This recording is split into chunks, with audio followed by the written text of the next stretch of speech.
Полицията издирва лицето, управлявало дрона, който наруши въздушното пространство на летище София снощи и създаде опасна ситуация. Оказва се, че случаят не е прецедент, а е пореден за последните месеци. Заради ситуацията 6 полета бяха забавени. Малко след 21 часа в петък дрон навлиза във въздушното пространство на летище София. Близо час е летял в района, като се е доближил и до пистата.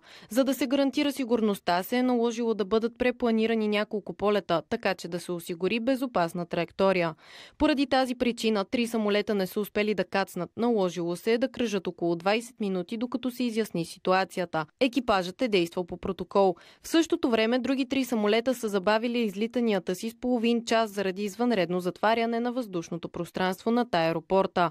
Мерките са предприети за да избегне риск от сблъсък между дрона и някой от самолетите. Въпреки че веднага е задействана системата за сигурност, летателният апарат не е открит. Най-важното е безопасността на полетите. Какво би се случило? Ми задават този въпрос. Значи една птица, която попадне в двигателя, създава проблеми на работа на двигателя. А това въздухоплавателно средство, което е по-голяма птица, също ако попадне в двигателя, ще го разруши, може да нанесе поражение по летателния апарат там, по елерони, по задкрилки, така, което да наруши неговото нормално летене. Задействани са всички сили и средства. Какво значи дрон? Тие летателни апарати, знаете, се управляват от дистанция, но все още в България, той може би и по света вече не навсякъде има, че те да имат регистрационни номера, да имат индикация, така че да се знае, че този дрон е на Иван Стоянов. Но, например, кой си може да бъде оповестен какво правиш там, защо правиш това. Според експерти в България не всеки дрон е регистриран. Устройствата се продават свободно в търговските обекти без нужда от лиценз или регистрация, както би следвало да бъде според стандарта на Европейският съюз. Към момента в България няма приета нормативна уредба. Ние се движим към момента по европейските нормативи, които ЕАСА гласува и вкарва като регламент и ние сме длъжни да работим по тях. Работи се до края на годината да бъде създадено така нареченото U-Space пространство, с което да бъдат наблюдавани такъв тип устройства и да бъдат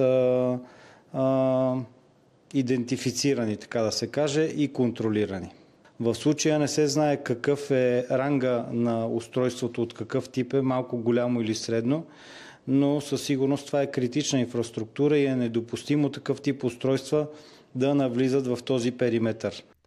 От летище София напомнят, че управлението на дронове над летища и по въздушните пътища на самолетите е строго забранено. Вице-премиерът Гроздан Караджов разпореди на ръководството на въздушното движение да предложат техническо решение за ранно установяване и проследяване на безмоторни летателни средства, навлизащи в обхвата на подходите и зоните за излитане и кацане.